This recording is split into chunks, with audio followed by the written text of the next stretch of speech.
O áudio que vocês vão ouvir agora é parte do podcast Xadrez Herbal. Caso vocês queiram ouvir mais sobre esse assunto e outros temas de política internacional, é só ir em xadrezverbal.com.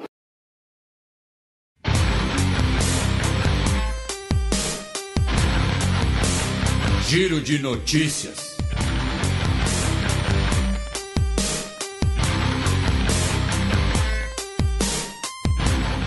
Ainda em 2018, no dia 22 de dezembro, logo após, que a gente gravou a última edição do ano passado, o governo federal dos Estados Unidos fechou as atividades, o popular shutdown.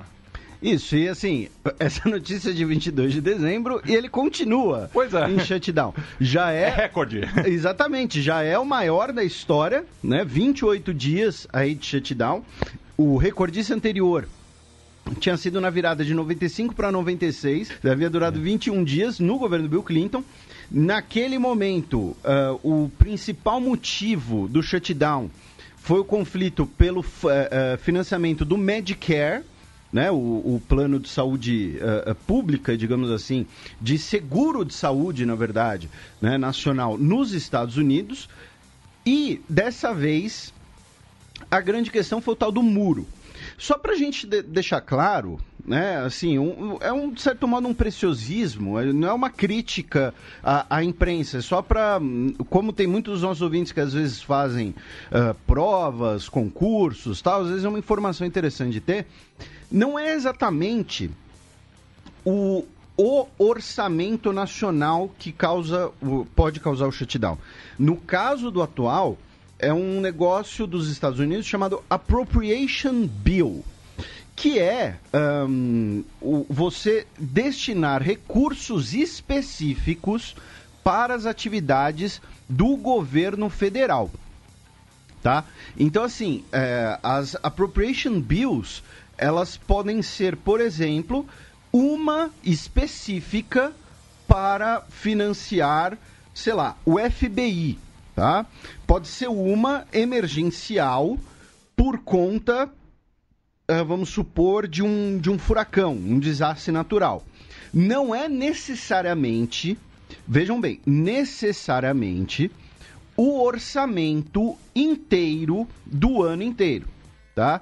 Então, o que acontece? Você pode ter lá o budget, o budget é o orçamento, e o budget, ele vai lá, é aprovado, tá? Só que aí dentro desse orçamento tem que o governo federal dos Estados Unidos vai ter, sei lá, $1 milhão para alguma coisa. Óbvio, estou dando um número baixo. E aí o governo federal fala, ok, desse 1 milhão aqui, 500 mil vai para o FBI. E aí o Congresso ele fala, não. A gente não discorda de 1 milhão para o governo federal, mas não pode ser metade do dinheiro inteiro para o FBI, tá? Tem que dividir melhor isso daí, ou é muito dinheiro, ou é pouco dinheiro, tá? Então, pode ter a questão macro, tá, do orçamento inteiro, mas também pode ter uma questão mais localizada, dessas appropriation bills, que é o caso desse shutdown. Por quê? O legislativo, inclusive, lembrando que o legislativo dos Estados Unidos ainda é controlado pelos republicanos, tá? Ele não é ainda o novo legislativo.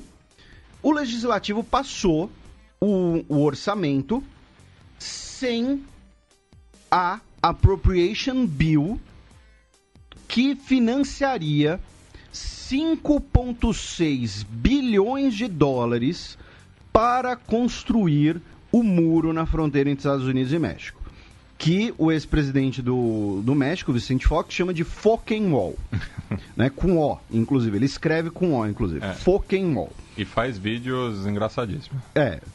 Só que assim, lembrando, o Vicente Fox não é nenhum santo também, né? Agora ele é um personagem e tal, mas ele também não é nenhum santo. Inclusive, a gente já vai falar do El Chapo aí, cuspindo os podres lá. Quer dizer, testemunhas do caso El Chapo. Enfim, o que acontece? O legislativo ficou dividido. A Câmara passou a Appropriation Bill para financiar o muro, Porém, o Senado não votou. O Senado, controlado pelos republicanos, não votou. E aí, em 2019, nós temos a Câmara e o Senado agora com os democratas. Né? O Senado ainda é republicano, mas a Câmara é controlada pelos democratas. Vejam, em 22 de dezembro, quando começa o shutdown, o legislativo ainda era dominado pelos republicanos. O shutdown começa no governo republicano. Agora, em janeiro de 2019, o impasse continua, só que ele ficou mais complicado ainda. Por quê? Porque agora a casa da Câmara está controlada pelos democratas e eles falaram, olha, esse projeto aqui que tem a bill do muro, não, isso aqui descarta. Aprovaram de novo sem a bill do muro. E aí agora o Trump está em conflito, em impasse com o legislativo, disse que pode vetar, disse que vai vetar, na verdade, qualquer orçamento que venha do legislativo. O líder republicano no Senado, o Mitch McConnell, disse que o Senado não vai atender aos desejos democratas, digamos assim, que o Senado só vai votar a bill quando ela tiver o financiamento do muro. Então continua esse impasse. Agora, esse impasse, nesse momento, nós teremos... vai ser muito mais difícil de solucionar. Por quê? Porque é basicamente o Trump dizendo, olha, eu vou construir o muro. Eu preciso construir o muro, eu quero construir o muro. Ele, inclusive, apareceu o seu primeiro pronunciamento do Salão Oval na televisão, feito no dia 9 de janeiro, foi sobre o muro, tá? Vocês podem, inclusive, ler o discurso na íntegra, ou se preferirem assistir, são cerca de 2 minutos e 40 segundos, tá? Em que ele fala que os Estados Unidos passam por uma crise fronteiriça, que a questão da imigração tem que ser controlada, que ele fala de sangue americano sendo derramado por crimes cometidos por imigrantes ilegais, milhares tentam entrar no nosso país todos os dias. E ele disse que ele poderia declarar emergência nacional para construir o muro. O que significa essa emergência nacional? É basicamente o direito do executivo falar, olha, por uma situação de emergência, no caso, ele alega que existe uma crise migratória, seus opositores, por outro lado, alegam que não existe essa crise, que essa é uma crise fabricada. É dizer, olha, por conta dessa crise, que pode ser a crise migratória, pode ser um furacão, pode ser uma guerra nuclear, enfim, qualquer coisa, é o executivo falar, olha, a gente tem que tomar aqui decisões, então vamos passar por cima, digamos assim, do devido processo legislativo para tornar o processo decisório mais rápido. Tá? É uma coisa que inclusive está na Constituição brasileira também. Enfim. E aí ele já disse que poderia fazer isso, porém, acredito eu que pegaria muito mal, por isso que ele ainda não fez. E assim, está esse impasse, tá essa queda de braço. O Trump não vai abrir mão do muro, os democratas não vão abrir mão de aprovar o financiamento para esse muro. Eles, em algum momento, vão ter que se encontrar num meio termo. Isso está começando, inclusive, a desgastar a própria imagem do Trump. Eu já vou chegar nisso. Por quê? Porque, lembre-se, ele disse, primeiro, que o México ia pagar o muro. Agora, o governo dos Estados Unidos está fechado para ter que pagar o muro, digamos assim. Era o mote da campanha dele, né? Build the wall e México gonna pay for it. E aí, o que acontece? No dia 9 de janeiro também... O Trump ele fez esse pronunciamento depois de uma reunião, entre aspas, tá? Quando eu digo entre aspas, vocês vão entender, entre ele e os democratas da Câmara, liderados pela Nancy Pelosi, né? Que é a líder democrata na Câmara. E isso quer dizer que ela é a líder da maioria da Câmara, né? E assim, quando eu digo que foi uma reunião entre aspas, é porque ela durou tipo 2 minutos, tá? Eles sentaram E aí o Trump, inclusive, tweetou, né? Olha só. Acabei de sair de um encontro com o Chuck e Nancy. Chuck é o líder democrata no Senado, né? O Chuck Schumer. Acabei de me encontrar com Chuck e Nancy, uma total perda de tempo. Eu perguntei o que vai acontecer em 30 dias se as coisas simplesmente funcionarem, se abrirem. Vocês vão aprovar a segurança de fronteiras que inclui um muro ou barreira de aço? Nancy said no. Nancy disse não. E eu disse adeus. Tipo, ele basicamente sentou e falou: vocês vão aprovar o que eu quero? Se eu ceder e o governo voltar a funcionar em 30 dias, vocês vão aprovar o que eu quero? Não. Ok, tchau. Acabou. Foi isso. E aí ele foi pra TV defender a sua proposta e colocar que os democratas estão travando a proposta dele. E por que eu disse que está começando a afetar a imagem do Donald Trump? Por quê? É porque nós somos comunistas e odiamos o Donald Trump? Não. É porque com o governo federal fechado, a economia dos Estados Unidos já está tendo um prejuízo, tá? Ela já tem... porque você tem menos investimentos, você tem um clima de desconfiança... E, principalmente, funcionários federais não estão recebendo seus salários. Então, o cara não está indo fazer compras, o cara não está indo... o cara, sei lá, planejou sair de férias em janeiro, não pôde sair de férias, alguma coisa assim. Isso afeta o turismo, porque fecha museu, fecha parque nacional... os funcionários estão fazendo garage sale, estão fazendo crowdfunding, enfim, diversas maneiras aí porque cabe lembrar, os Estados Unidos muitas vezes, não sei como funciona na esfera federal, mas na iniciativa privada o salário é semanal, né? Muitas vezes. Muitas vezes. Então, e principalmente, meu caro Matias, como a gente já mencionou aqui, os Estados Unidos têm uma questão social, cultural, muito importante em relação aos militares. Os militares são funcionários federais. Pela primeira vez em muito tempo, segundo alguns comentaristas, mas assim, comentaristas da fake news media, digamos assim, New York Times e tal.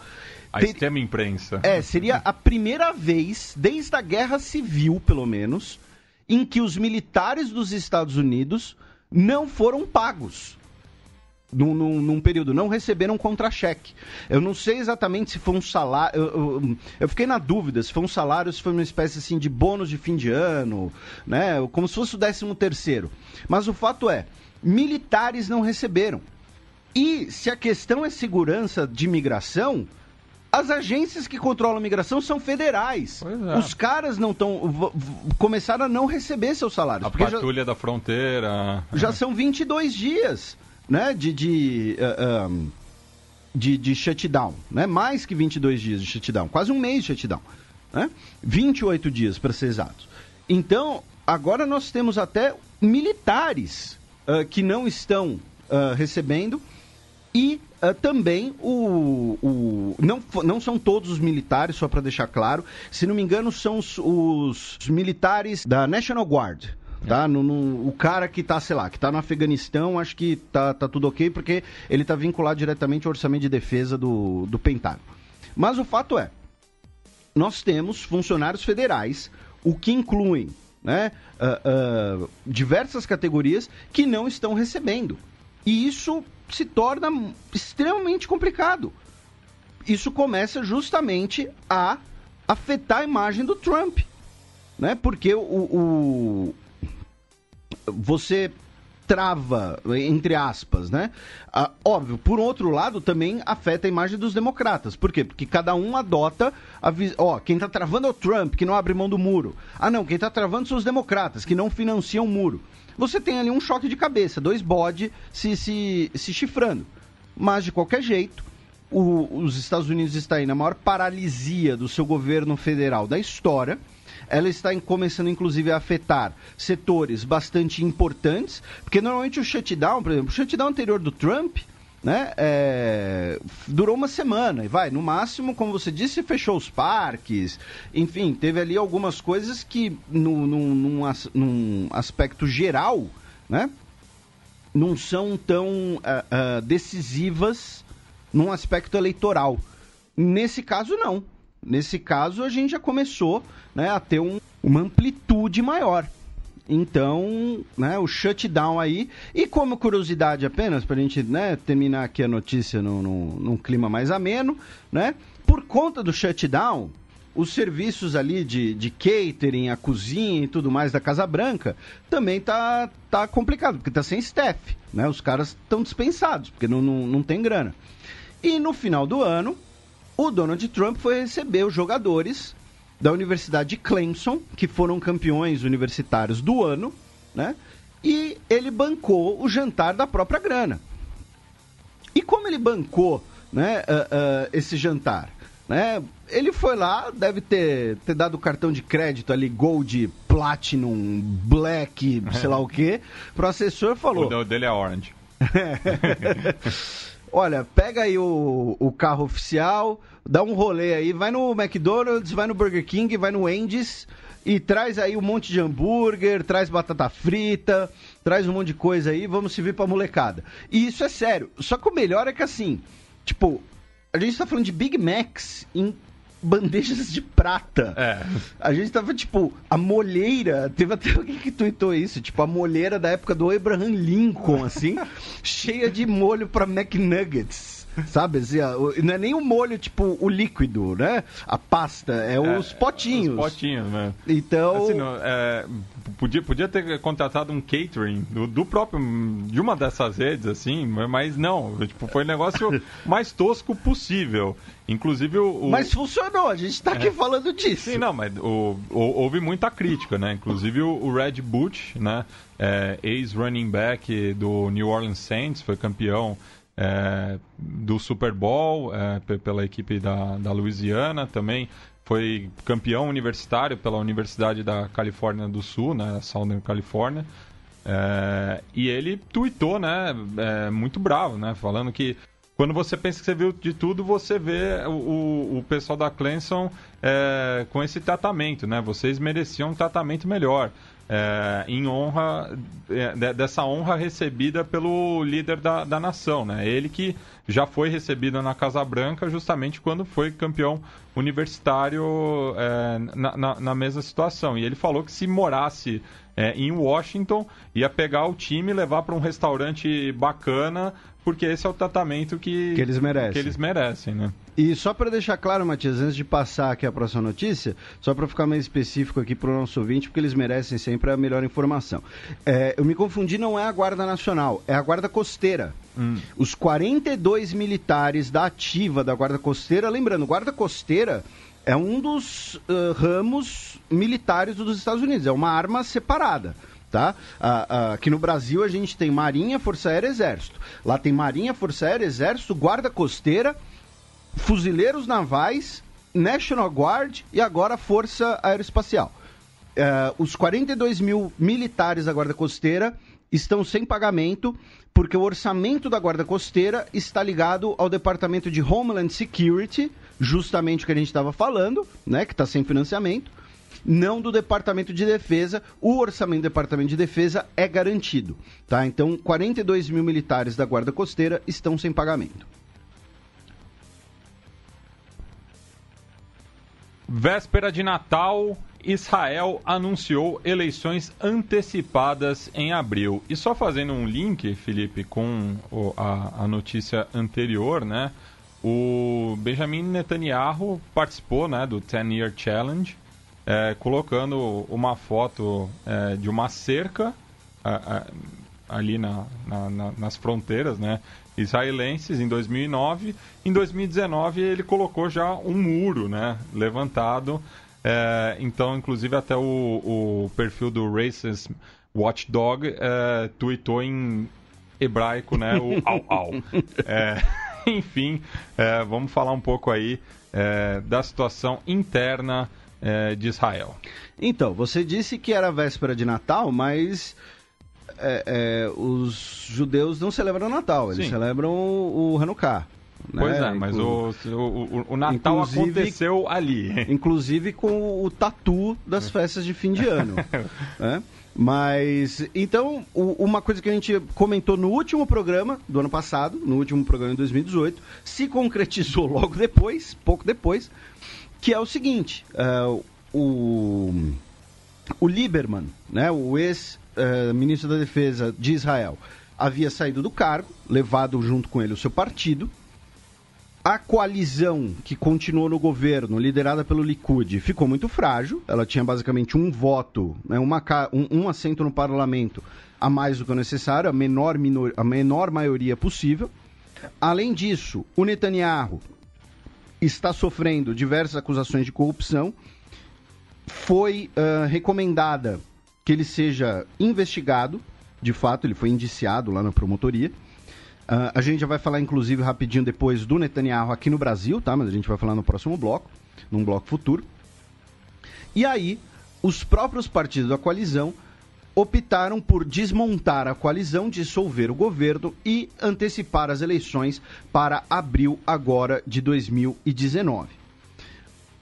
O Netanyahu ter feito isso tem dois sinais. O primeiro é, ele confia no taco dele, na imagem dele perante o público, de que ele vai conseguir, talvez, via eleições, conseguir contornar esse problema de uma maioria pequena e aumentar a sua maioria.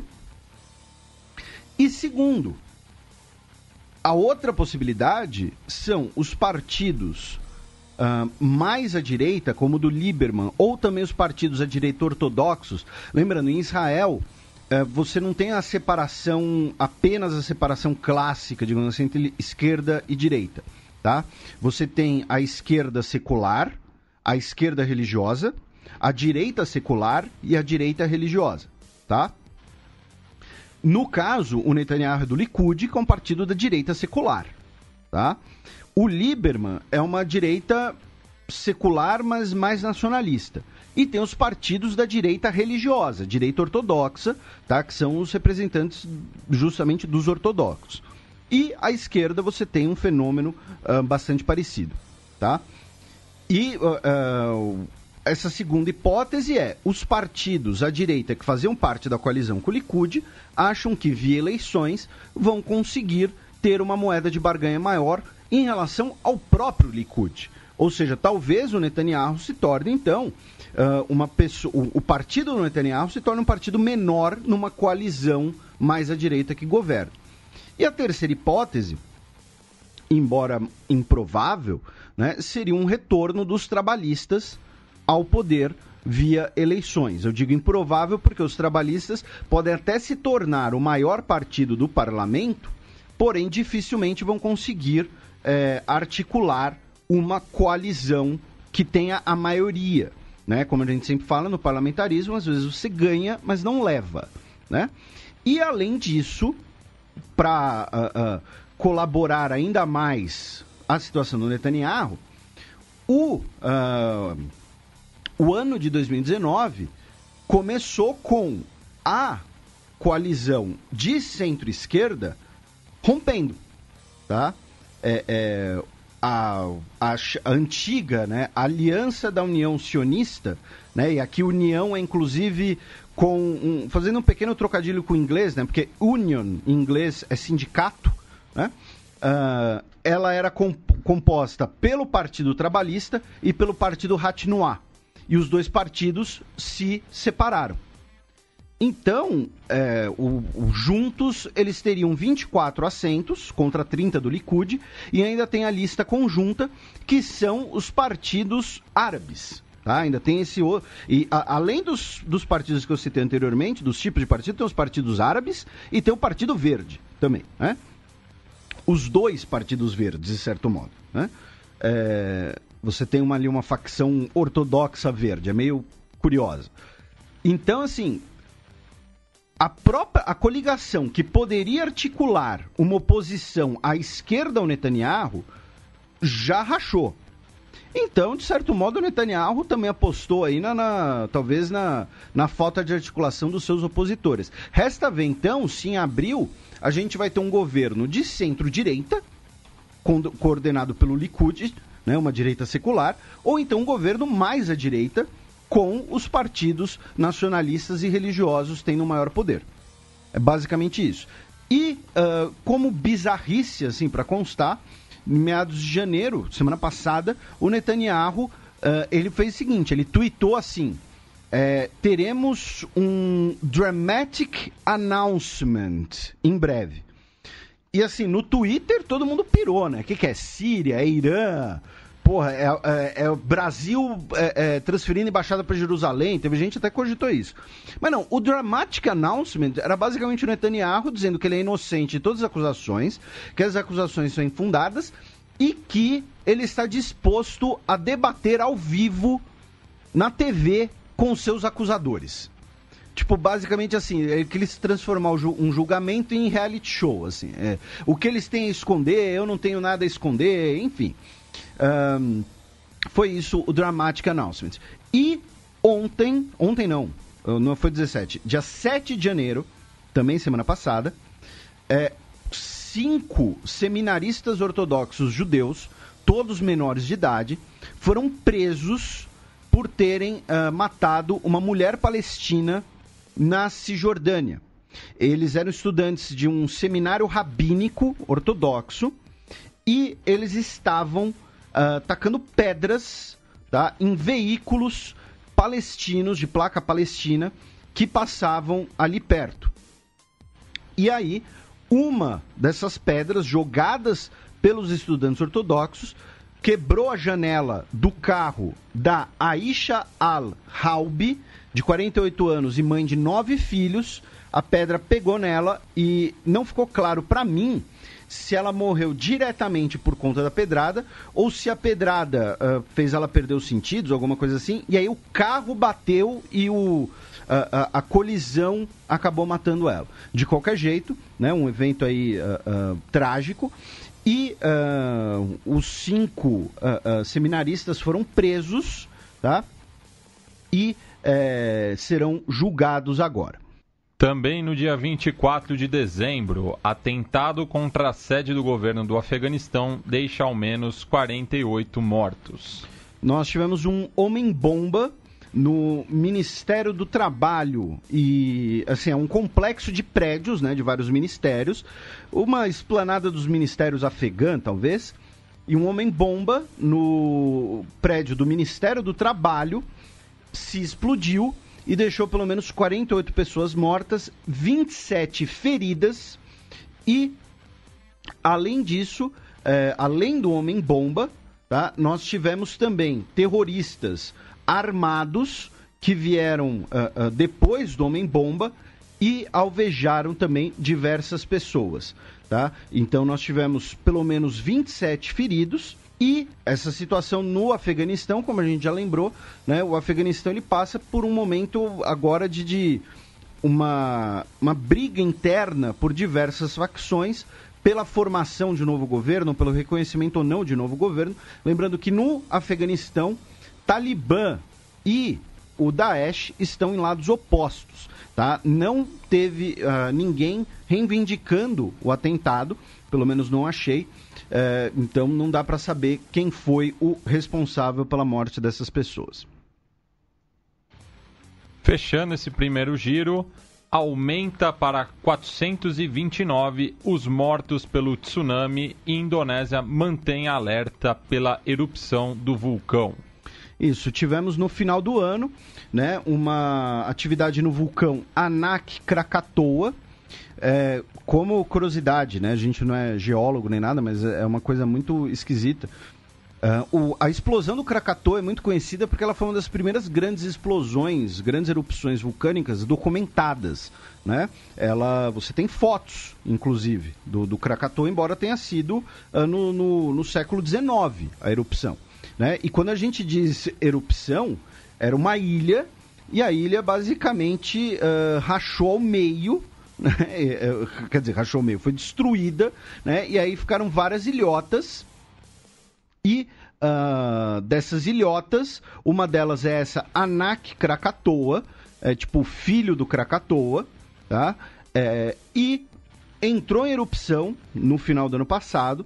Tivemos um deslizamento de terra e um tsunami que atingiu a parte sul da ilha de Sumatra e a parte oeste da ilha de Java. Deixou no total 459 pessoas mortas, mais de 1.500 feridas e mais de 10 mil pessoas tiveram que ser deslocadas de suas residências, tá? Então, assim, é uma erupção vulcânica que causou um tsunami. A erupção vulcânica em si, não vi se teve alguma morte decorrente da erupção, né? Mas a erupção, como eu disse, causou um tsunami, causou um terremoto, uma série de impactos, né? Inclusive, no final do ano passado, se não me engano, o Etna voltou a botar as manguinhas de fora, né? O Etna, que também é conhecido por erupções catastróficas. Então tá aí, infelizmente, registro do que aconteceu no fim do ano passado na Indonésia. Depois da ceia do Natal, no dia 26, o Japão anunciou que retomará a caça comercial de baleias em 2019. O Japão anunciou que vai ser retirada a Comissão Baleeira Internacional, vai retomar a caça comercial de baleias em julho, tá?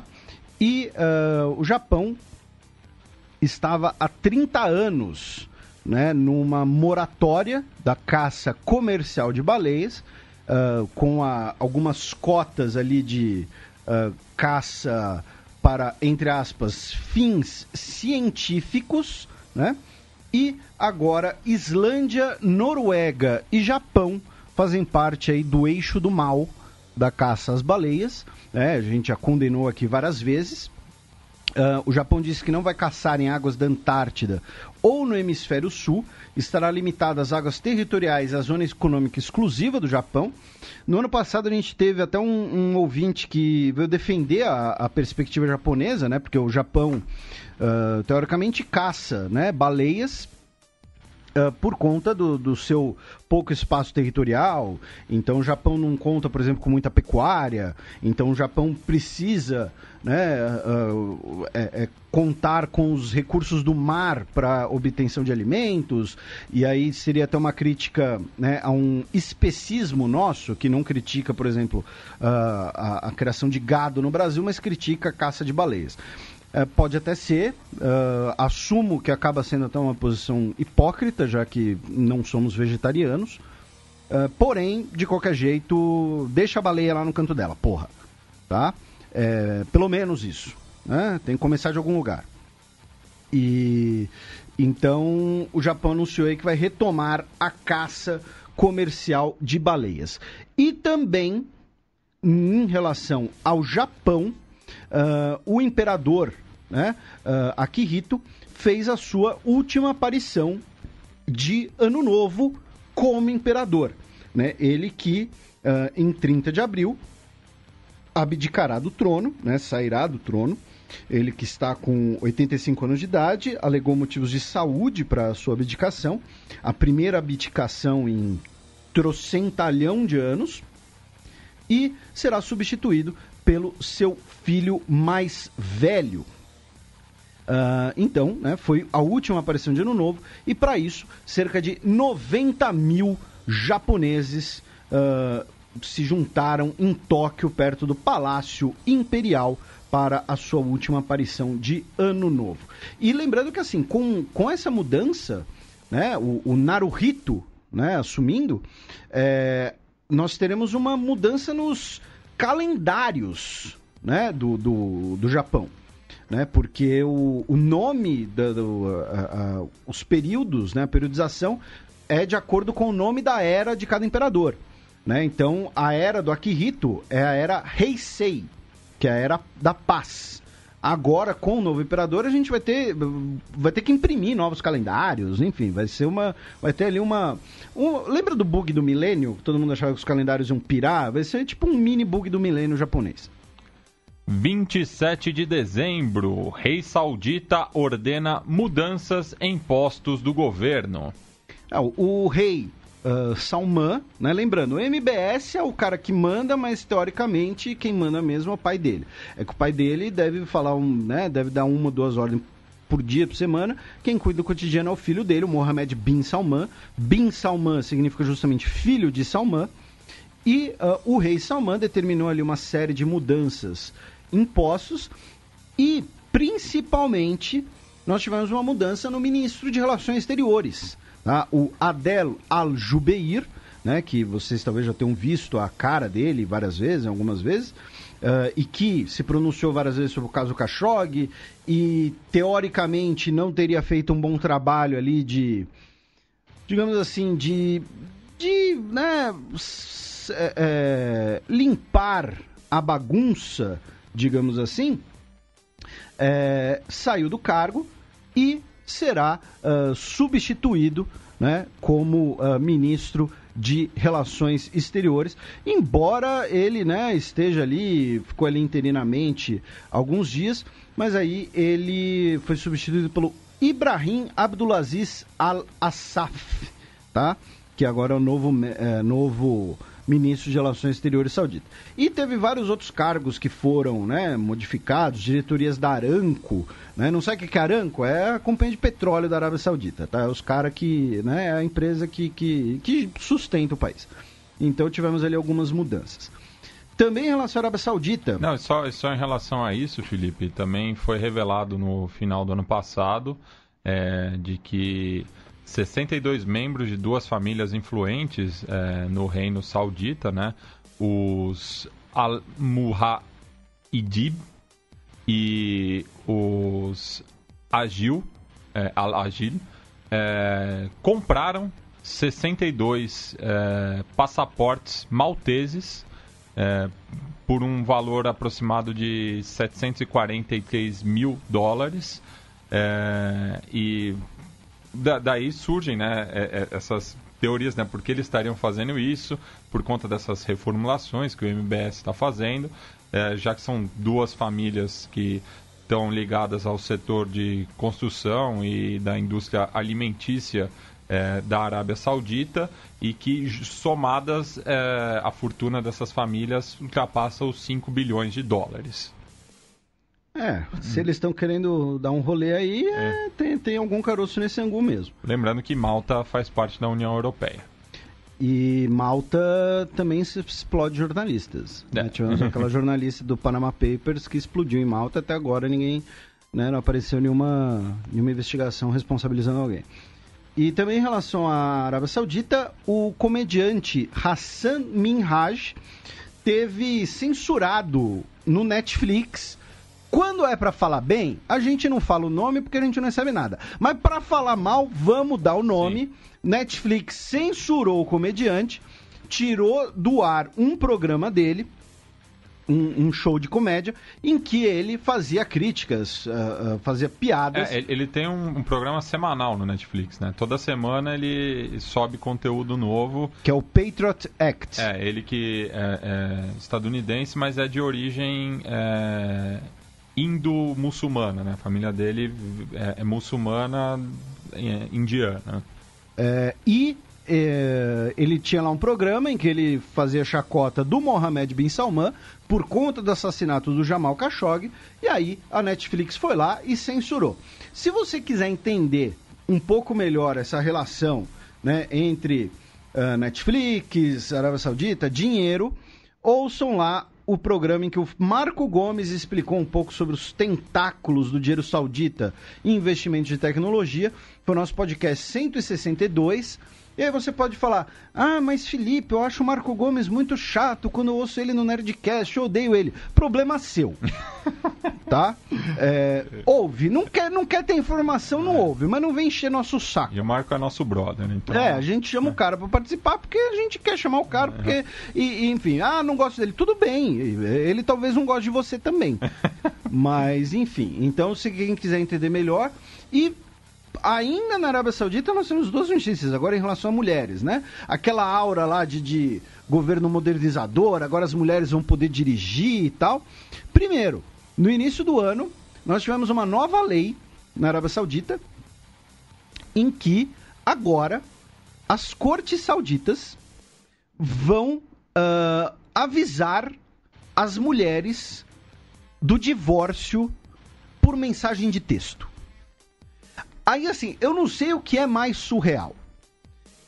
Isso ser feito do tipo, imagine só, cara ouvinte. É cara ouvinte porque o homem lá pode tudo, né? Então só as mulheres se ferram nessa. Imagine só, cara ouvinte, você tá aí passeando tranquila, né? Você tá indo pro trabalho, indo pra faculdade, voltando, sei lá, tá indo fazer alguma coisa, aí seu celular dá aquela vibrada ou apita, né? Você olha, é uma mensagem, e assim, uma mensagem não é nem da pessoa, é uma mensagem de um terceiro, tá? De um serviço lá, serviço de informação, dizendo: olá, cara ouvinte, o seu namorado terminou com você, o seu marido divorciou de você.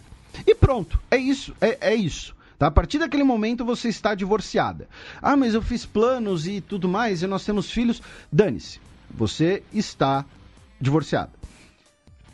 E, como eu disse, eu não sei o que é pior, isso ser feito ou o motivo disso ter que ser feito. Porque tinham muitos homens que iam no cartório, na corte, sei lá, e falavam: olha, vou me divorciar da minha mulher. Tá aqui, assinei. E pronto. E não falava pra ela. Assim, a pessoa... cara, é surreal. A pessoa, ela tem um status tão diminuto, tão de coisa, né? A mulher na Arábia Saudita, que ela não era sequer avisada de um divórcio. É esse o nível, tá? Tanto que, não à toa, uma moça saudita chamada Rahaf Mohamed, Rahaf, é R-A-H-A-F, tá?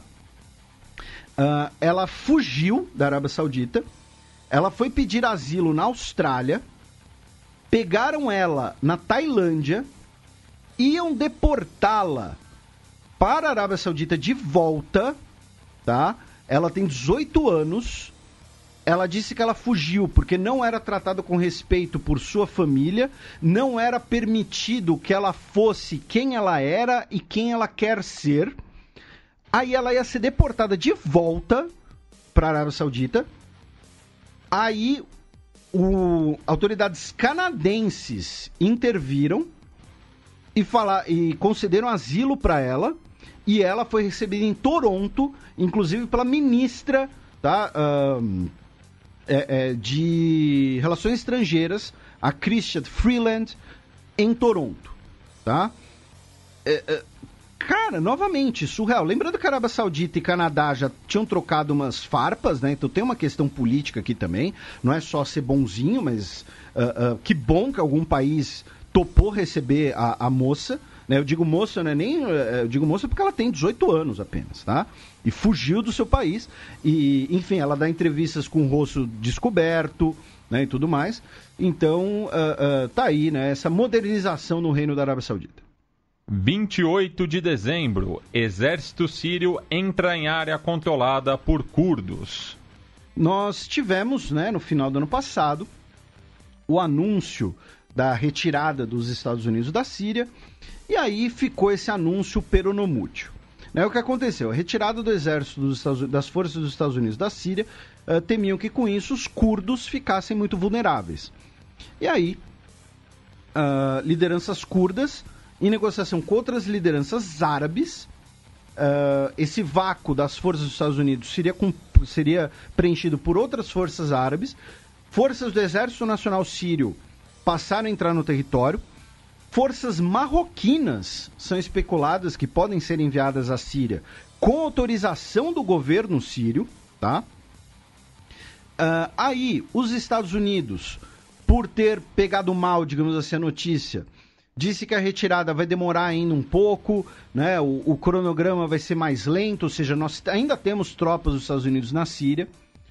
Aí o Sesc Pompeia, né? O secretário de Estado dos Estados Unidos, o Mike Pompeo, deu uma declaração dizendo que os Estados Unidos vai ficar na Síria para garantir que os turcos não massacrem os curdos. Tá? Ele usou o termo massacre, don't slaughter. Tá? The Kurds, slaughter. Tá? Já diria Donald Trump, China. China. Terrible, man. E aí o Mike Pompeo disse isso, pegou mal pra caramba, é claro, né? Aí o John Bolton, o secretário de Segurança Nacional dos Estados Unidos, foi para a Turquia bater um papo com o Erdogan.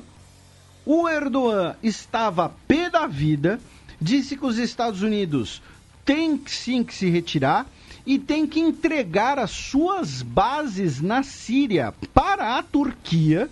Né? O Erdogan não quer mais nada, né? Quer uma massagem também. E o Erdogan estava puto também, né, em relação às forças de autodefesa popular dos curdos na Síria, né? Falando que eles não combatem o Estado Islâmico, que isso é uma grande mentira, que é uma organização terrorista. Inclusive o pivô, né, do New York Knicks, o Enes Kanter, ele teve a prisão decretada pelo governo turco por ele dar apoio ao Gulen, ao Fethullah Gulen. Ao Fethullah Gulen, a terroristas, né? Foi tipificado como terrorista. Inclusive, o Knicks ia jogar uma partida da NBA contra o Washington Wizards em Londres e o próprio comissário da NBA, o Adam Silver, bancou a decisão do Kanter de não ir a esse compromisso profissional, porque na NBA, mesmo se você estiver machucado, por exemplo, você tem que estar presente no ginásio. Mas como era uma ameaça à integridade física dele, né? Porque poderiam ter espiões turcos ali, enfim, ele não quis viajar para o Reino Unido e a NBA e os Knicks apoiaram a decisão dele. A gente comentou, acho que no ano retrasado, que quando ele anunciou a decisão que ele apoiava o Fethullah Gulen, a família dele meio que deserdou ele, né? Repudiou ele, um negócio assim. E o Enes Kanter, eu não sei como é que tá a temporada dele, mas assim, já vi jogadores piores. Não, ele tá bem até, o problema é o Knicks. Ele não é um craque, mas já vi coisas piores. A Turquia de vez em quando produz alguns jogadores razoáveis, né? Tem aquele Omer Hasik, que fez algumas boas temporadas. Teve o Turkoglu, que apoia o próprio Erdogan. Que apoia o Erdogan, exatamente. Que tem um cargo, né? Eu acho que tipo, foi deputado, alguma coisa. Subministro de esporte, sei lá. Mas, enfim. E aí, assim, a treta na Síria, então, nas últimas semanas, se resume os Estados Unidos querem sair, o Trump quer sair, mas não pode abandonar os curdos. Os turcos estariam esperando os Estados Unidos saírem para partir para cima dos curdos, e por isso os árabes vão garantir a segurança curda e também as tropas dos Estados Unidos vão continuar ali para, como eu disse, evitar que, né, como o Cesc Pompeu disse, que os curdos sejam massacrados. O Turkoglu era conselheiro do Erdogan. Conselheiro. Em 2016. Dava umas aulas de basquete particular, sei lá. Como outro sinal dessa reaproximação árabes e sírios, os Emirados Árabes Unidos reabriram sua embaixada em Damasco depois de 6 anos, né? Depois de 6 anos, inclusive, apoiando parte da oposição síria, vamos jogar real aqui, né? Esse lembrete. E também foi bastante divulgado, né, que houve um encontro em uma capital do Golfo, porque é informação sigilosa, né, entre autoridades de Arábia Saudita, Emirados Árabes, Egito, e inclusive estaria presente o diretor da Mossad, o Yossi Cohen, justamente para tratar dessa questão da Síria, né, e para tentar barrar a influência turca e iraniana na região e também tentar trazer o Bashar al-Assad de volta para a Liga Árabe. E nós temos também, só para a gente fechar, tivemos um ataque na virada do ano, um ataque aéreo dos Estados Unidos no Iêmen, que matou um líder local da Al-Qaeda, o Jamal al-Badawi, que, né, lembrando que Al é D, né, D de região, referência ao lugar que a pessoa é, né, então seria o Jamal de Badawi, Badawi do CPM-22, não sei, que foi responsável pelo ataque ao destroyer dos Estados Unidos, o USS Cole, que deixou 17 mortos em 2000, né? Talvez os nossos ouvintes aí um pouco mais velhos lembrem, que foi a época que a Al-Qaeda estava começando, digamos assim, a botar as manguinhas de fora. Nós tivemos em 99 os ataques nas embaixadas dos Estados Unidos na África, depois ataque esse destroyer, e aí depois o 11 de setembro de 2001 com o World Trade Center. Então, sobre o Oriente Médio, essa parte da Síria, do conflito, é isso. Seguimos na Ásia, só que agora em 2019, já que no último dia 4 de janeiro, o Canadá declarou que 13 cidadãos estão presos na China desde a crise da Huawei. Já deram 3 dicas de pronúncia e a gente vai sempre falar Huawei, Wow, entendeu? Tanto faz. A Huawei, inclusive, né, a gente está tendo uma treta brasileira em relação a essa, né, em relação a eles, por conta da delegação do PSL na China, atualmente, e seria para instalar o sistema de câmeras de vigilância nos aeroportos do Rio de Janeiro, enfim. Uma outra notícia de hoje, inclusive, só para constar, a gente vai continuar, mas a Alemanha barrou a Huawei de participar do desenvolvimento das licitações da rede 5G no país, por conta de medo de espionagem. Enfim, o Canadá disse que a China tem 13 cidadãos canadenses sob prisão, desde que o Canadá deteve a Meng Wanzhou, que é a diretora financeira da Huawei, né? É a número 2 da empresa. E ela é filha do número 1, né? Então ela é a número 2, futura número 1, talvez. E aí, nós tivemos uma troca de farpas e acusações e condenações nas últimas semanas, que foi o seguinte: o embaixador chinês no Canadá, o Lu Xiaoye, foi convidado a escrever num jornal de Ottawa, no jornal Hill Times, sobre a situação, e ele acusou o governo canadense e ele acusou o Ocidente, digamos assim, mas no caso, o governo canadense dos Estados Unidos, de não mostrarem respeito pelo direito e pela direito com D maiúsculo, né, pelo governo da lei, por uma supremacia branca, tá? Em resumo, eles estão usando argumentos falsos de espionagem, na visão dele, para perseguirem empresas de tecnologia chinesas, como uma guerra econômica, porque não querem empresas de alta tecnologia sendo desenvolvidas na China, tá? O ex-ministro de Relações Exteriores do Canadá disse que o texto era não é bem bobagem, mas assim, é uma tralha, tá? É um blá blá blá, dizendo que se fosse assim, inclusive, o Canadá não teria boas relações com o Japão, né? Então, não dá para acusar de supremacia branca, né? Porque a gente é anti-chinês, porque senão a gente não teria boas relações com o Japão. Ao mesmo tempo vai ter gente dizendo, né, que aquela coisa do Tolkien, né, do não sou racista, até tem um amigo negro. Então, né, lembrando que a questão do racismo contra orientais, ela é pouco debatida no Brasil, mas ela tem uma questão histórica, inclusive, muito importante, né? Não vamos deixar de esquecer que muitos intelectuais brasileiros, por exemplo, eram contra, né, a chegada de imigrantes japoneses no Brasil. Tem o Boris Fausto relata isso muito bem no Crime do Restaurante Chinês. Sim.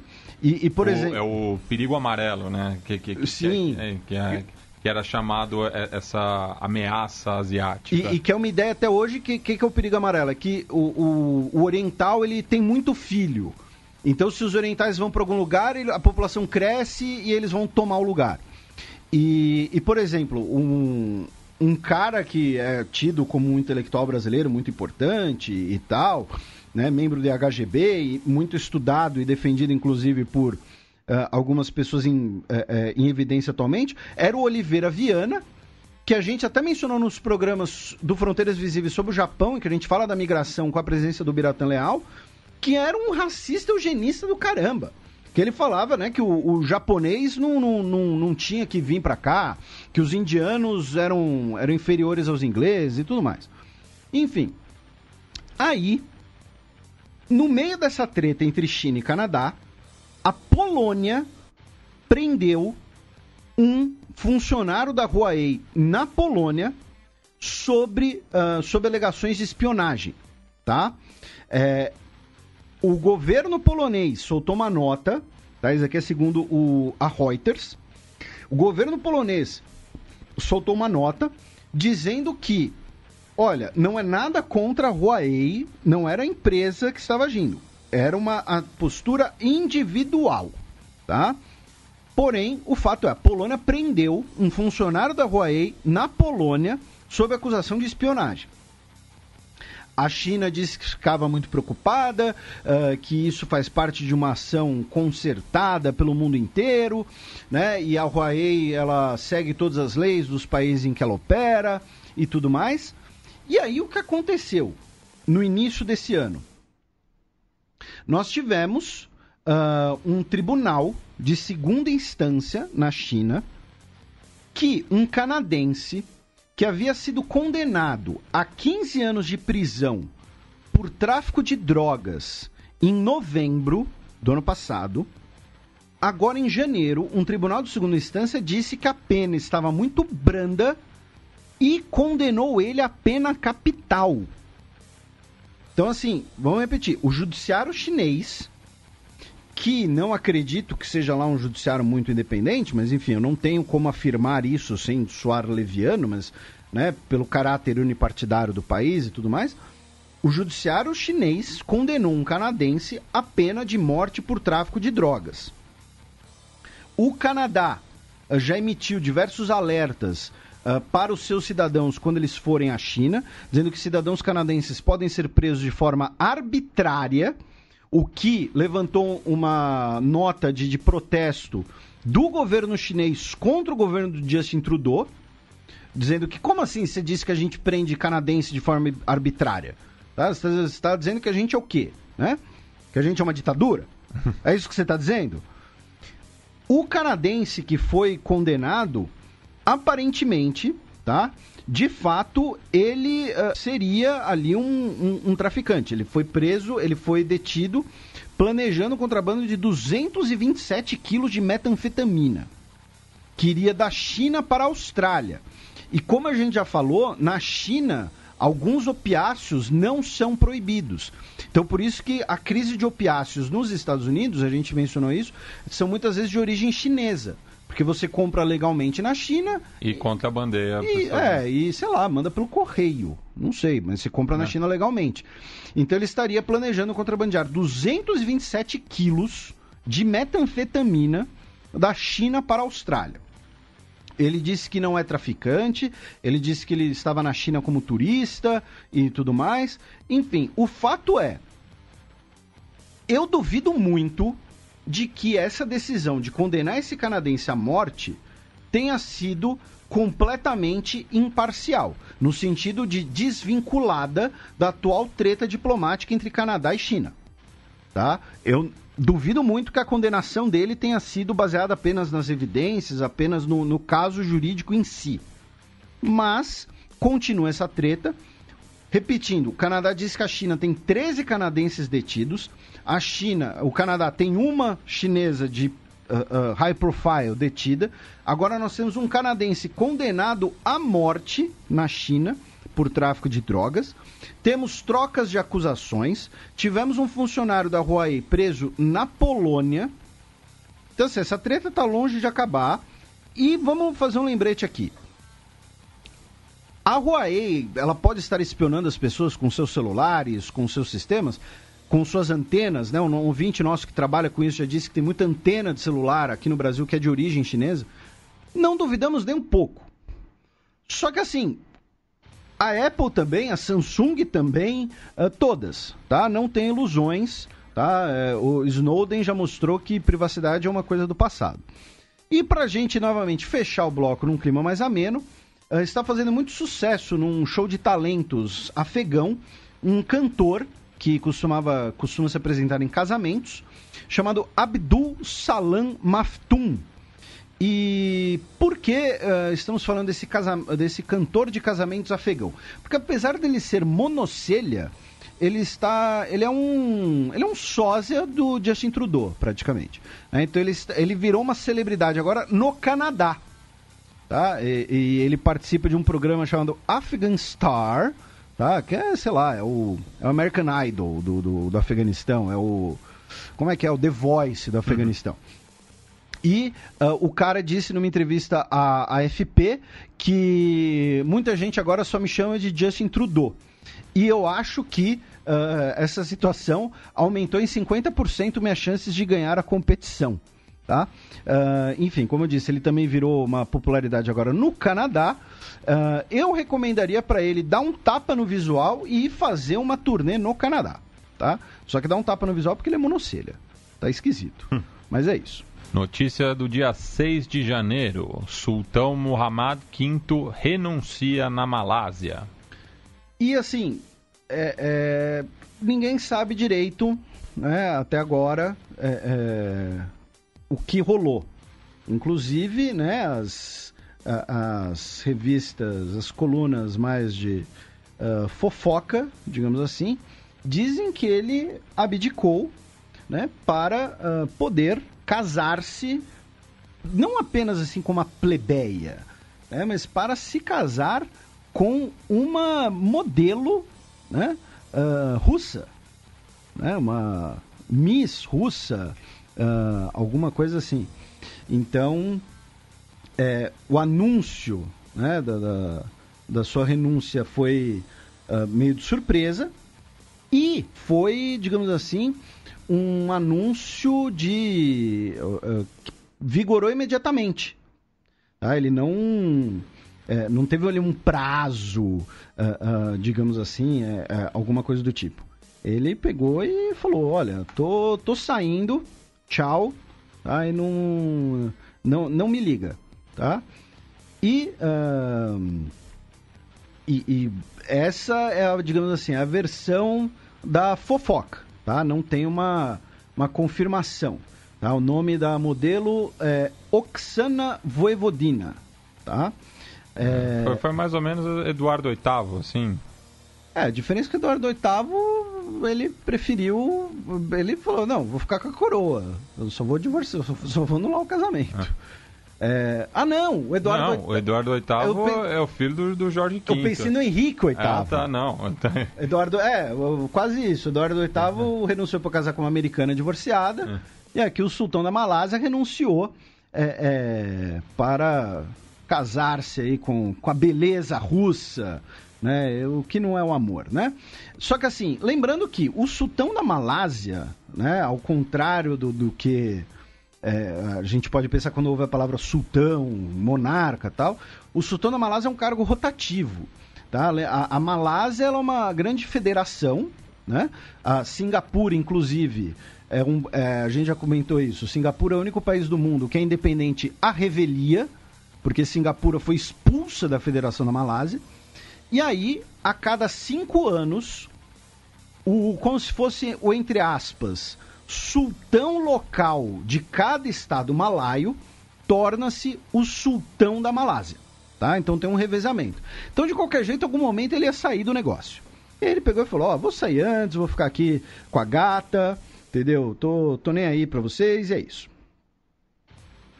Notícia do dia 7 de janeiro. Presidente do Banco Mundial renuncia.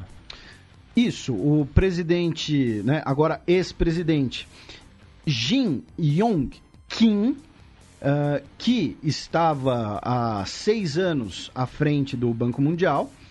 Ele, né, é descendente de coreanos, porém é dos Estados Unidos, e ele cumpria ali, digamos assim, um mandato, né, por parte dos Estados Unidos. E agora o governo de Washington, o governo Trump, vai ter que apresentar alguém para cumprir esse mandato, né, até 2022. O Banco Mundial sempre é presidido por alguém apontado pelos Estados Unidos, né, mas é uma regra não escrita. Por quê? Porque, primeiro, muita gente critica, né, o controle, o tamanho da influência dos Estados Unidos no Banco Mundial. Segundo, o cara, ao renunciar, jogou esse pepino pro colo do governo. E terceiro, o Trump não tem interesse quase nenhum nesse assunto, né? Então, o Trump precisa achar que fique alguém que fica até 2022 e que seja aceito pelos outros países, porque os outros países têm, digamos assim, a possibilidade de vetar, eventualmente depois indicar, porque, repito, é uma regra não escrita, né? É uma tradição, né? Então, porque os Estados Unidos é o maior contribuinte do orçamento. Então, joga esse pepino aí. Inclusive, muita gente comentou, mas eu acho que era trollagem, acho que era, sei lá, só ventilar o nome para ver se dava alguma repercussão, que o Trump poderia indicar a Ivanka, a filha dele, para chefiar o Banco Mundial. Mas aí já teve um monte de gente falando que não, tem nada a ver, isso daí seria impossível e tal. E, só para constar, a partir do dia 1º de janeiro, Estados Unidos e Israel oficialmente deixam de fazer parte da Unesco. Notícia do dia 8 de janeiro. Kim Jong-un vai para Pequim se encontrar com Xi Jinping. Isso, o Kim passou aniversário em Pequim, inclusive, né? Não sei se foi uma festa muito louca, se foi um beber não case, alguma coisa assim, mas, agora falando sério, ele foi a Pequim. E lembrando, esse tipo de visita costuma sempre ser feita de surpresa, né? Então, parece que viram o trem, fecharam ali algumas ruas, tal, começa a surgir um bafafá, e aí tem a confirmação de que ele estava lá, só depois, e colocaram como preâmbulo, né, de um novo encontro entre ele e o Donald Trump. E além disso, também pode ser o preâmbulo de encontro entre o Kim Jong-un e o Moon Jae-in, né, o presidente da Coreia do Sul. Lembrando, o Kim está para visitar a Coreia do Sul, né, para ir até Seul, possivelmente. Eu escrevi sobre isso numa das minhas colunas na Gazeta do Povo, né, chama justamente o aniversário do norte-coreano Kim Jong-un na China. E aí, depois de passar 4 dias na China, onde, né, acertaram ali os ponteiros, Coreia do Norte e China, acertaram eventuais logísticas e tudo mais. Hoje, né, o Kim Yong-chol, que é, digamos assim, o número 2, né, do regime norte-coreano, foi recebido hoje pelo Sesc Pompeia, né, pelo secretário Mike Pompeo, em Washington, e ele estaria levando bilhetinho do Kim para o Trump. Então fica aqui a denúncia que os alunos estão levando bilhetinho na aula, em vez de prestar atenção, mas falando sério, né, tudo, né, agora indica que podemos ter um novo encontro entre Kim e Trump muito em breve, e especula-se que ele poderia ser no Vietnã, tá? Mas de qualquer jeito também friso novamente que um futuro encontro entre o Kim e o Moon Jae-in também é previsto e é tão importante quanto. Notícia do dia 10 de janeiro. Michael Cohen vai testemunhar perante o Congresso em fevereiro. Basicamente, assim, sobre digamos assim, a novela, né, russa e tudo mais, o Michael Cohen disse que vai depor perante o Congresso em fevereiro, que ele vai dar um relato completo e crível dos eventos em relação aos seus serviços ao Donald Trump. Ele disse que que está muito feliz de ter o privilégio de poder fazer um acordo e contribuir para o país e tudo mais.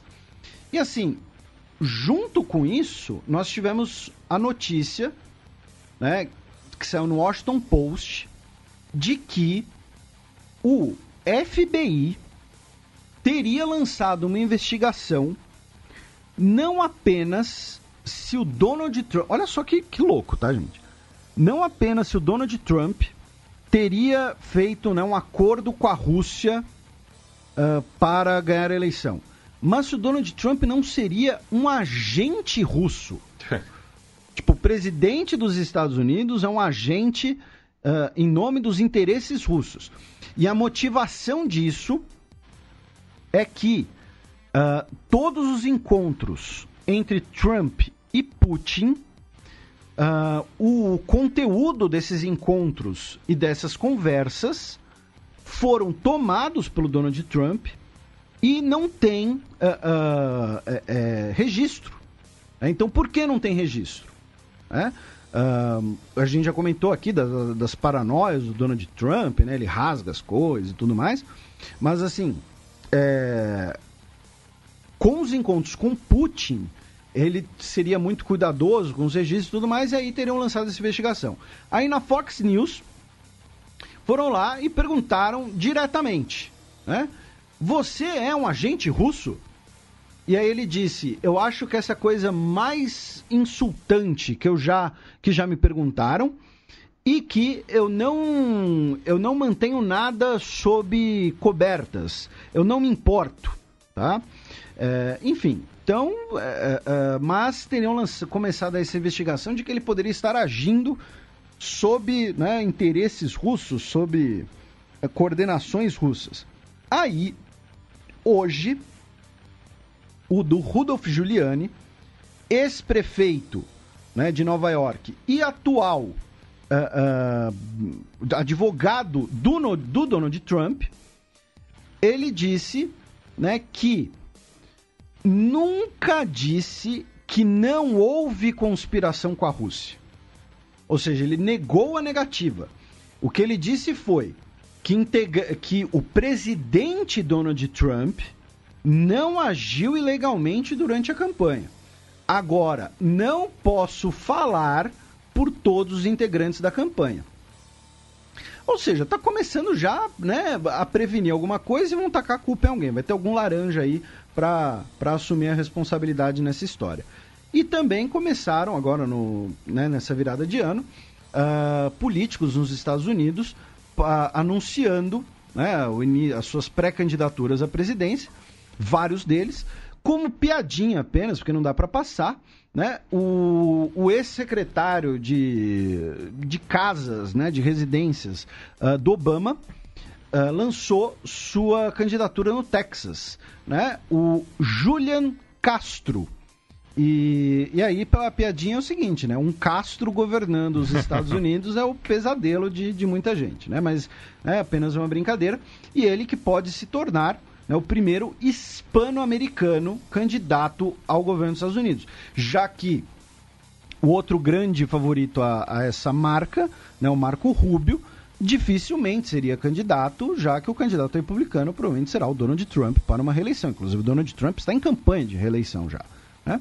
Então, fica aí a piadoca com um Castro governando os Estados Unidos. Notícia da última segunda-feira, dia 14 de janeiro. Prefeito polonês morre após ser esfaqueado em evento com centenas de pessoas. O Paweł Adamowicz, prefeito da cidade de Gdansk, que é um dos principais, é o principal porto polonês, né, a antiga Danzig. E foi o ponto de entrada das tropas nazistas no começo da Segunda Guerra Mundial, né? E onde nasceu o Solidariedade, também, do Lech Walesa. Ele estava num evento de caridade no domingo, dia 13, e um cara subiu no palco e deu diversas facadas nele, no coração, no diafragma e na cavidade abdominal, e ele acabou morrendo no dia seguinte. Nas últimas eleições, em 2018, ele teve 65% dos votos. O Adamowicz, ele é um prefeito, infelizmente, um prefeito de perfil liberal, de perfil pró e refugiados, pró-imigrantes. Ele faz parte do Plataforma Cívica, né, que era o partido de centro-esquerda que governava a Polônia. E o cara que comete o atentado, ele teria pego o microfone e dito que o Plataforma Cívico torturou na prisão, que ele teria sido preso durante o governo do Plataforma Cívica, não se sabe por que ainda, porque a identidade do cara ainda não foi dada, e é por isso que Adamowicz tem que morrer, né? Então foi ali teria sido ali uma vingança, digamos assim. Agora, fizeram também a acusação de que o cara que esfaqueou ele seria simpatizante do partido Lei e Justiça, né, que é o partido que atualmente está no poder na Polônia. O presidente polonês, o Andrzej Duda, disse que vai convocar os líderes dos partidos políticos para organizar uma marcha contra a violência política em breve. Então tá aí o registro, infelizmente, da morte do Pavel Adamowicz. Duas notícias de ontem, quinta-feira, dia 17 de janeiro. Erdogan pede retirada de imunidade parlamentar de Garo Paylan. O Garo Paylan é um dos principais representantes, né, talvez o principal, né, representante da minoria armênia que vive dentro, né, do Estado turco. E ele, inclusive, já teve uma sessão do parlamento em que ele mostrou ali fotos de políticos armênios que foram mortos durante o genocídio de 1915. E aí o governo turco pediu a suspensão da imunidade parlamentar de 8 parlamentares, né? Incluindo aí o Garo Paylan, que teria insultado a nação turca, o Estado turco, suas forças armadas e policiais, agido contra a lei sobre partidos políticos, feito propaganda terrorista e insultado o presidente, né? Assim, ele está sendo condenado basicamente por sua atividade política e por ter demonstrado várias vezes simpatia e solidariedade com a demanda curda e com, inclusive, os curdos dentro da Síria, né? Então, na verdade, é uma clara perseguição política nesse caso, né? E ele pode ser processado, né, caso perca sua imunidade, com base no artigo bizarro, né, do Código Penal turco, que a gente já comentou, artigo 301, que é a prisão de quem insulta a identidade turca, né? E isso pode entrar, basicamente, qualquer coisa, né? Então, tá aí mais uma notícia do Erdogan. Não foi só o Macron. Trump cancela a viagem de líder da Câmara e delegação para Davos. O Trump ele já tinha anunciado que ele não ia para Davos, só que é uma delegação dos Estados Unidos. Aí o que aconteceu? A Nancy Pelosi, né, a presidente da Câmara, mandou uma carta para o Trump sugerindo adiar o discurso, né, o pronunciamento de State of the Union, né, que teoricamente vai ser daqui a 2 semanas, né, e ele deveria ser adiado por causa do shutdown e tudo mais. E aí o Trump respondeu com uma carta pública, inclusive, bastante sarcástica, e dizendo que por conta do shutdown, na verdade ele estava então cancelando a viagem dela, que iria a Bruxelas, Egito e Afeganistão. No Afeganistão, inclusive, ela ia se encontrar com tropas dos Estados Unidos que estão lá. E também cancelou toda a delegação do Tesouro dos Estados Unidos para o Fórum Econômico Mundial em Davos. Tá? Então, acabou sendo um retrucar, né? uma birrinha, enfim. Mas a carta do Trump tá muito engraçada. Enfim, e ele disse que, claro, se você quiser manter a sua viagem voando por linhas aéreas comerciais, essa prerrogativa é sua. E por que ele disse isso? Porque como ela vai para o Afeganistão é uma zona de guerra e tudo mais, ela iria num avião da Força Aérea dos Estados Unidos. Né? Então, enfim, teve essa troca de farpas. No final das contas, cancelou toda a comitiva dos Estados Unidos para Davos. Vocês estavam com saudade, então abaixa o volume porque lá vem o Breaking News! 4 meses depois de eleições, Suécia forma novo governo. Antes tarde do que nunca. Isso, a gente sempre menciona, né, que o governo parlamentarista tem essa característica, esse risco, digamos assim. E aí, o que aconteceu? No caso sueco, a gente teve um programa, né, sobre as eleições na Suécia e ficava muito complicado você formar um governo sem a participação do partido tido, né, agora como partido radical de direita, né, os democratas suecos, né, partido eurocético, nacionalista, populista e tudo mais. Então, o que acontece? Dos 349 assentos, né, os suecos foram inteligentes. Em vez de fazer 350, que é número par, é 349, né, número ímpar, para não dar conta exata. Os social-democratas, que eram que estavam no poder, né, vão continuar no governo com o Stefan Löfven, que era o primeiro-ministro, porém os social-democratas têm apenas 100 assentos. Né? Então eles fizeram uma coligação com os verdes, com o Partido de Centro, né? Adorei esse nome, porque ele deixa muito claro qual a postura do partido, e com os liberais, que, no caso sueco, é um partido de centro-direita. É uma direita pró-europeia, tá? Então, assim, é uma coligação que vai de centro-esquerda até a centro-direita. Ficaram de fora o Partido Moderado, que é o partido conservador da Suécia, digamos assim. Ficou de fora também o partido, né, os democratas suecos. Ficaram de fora os democratas cristãos, para a tristeza de Emael. E o Partido da Esquerda, né, que também tem esse nome sensacional, porque você já sabe do que se trata. Né? Inclusive é um partido que se diz... É um partido... É curioso, assim como a gente mencionou lá de Israel, na Europa também hoje tem partidos de direita pró-União Europeia, direita anti-União Europeia, esquerda também. Esse partido de esquerda sueco é contra a União Europeia, inclusive. Tá? Então, tá aí, no caso sueco, né, a formação de uma nova coligação.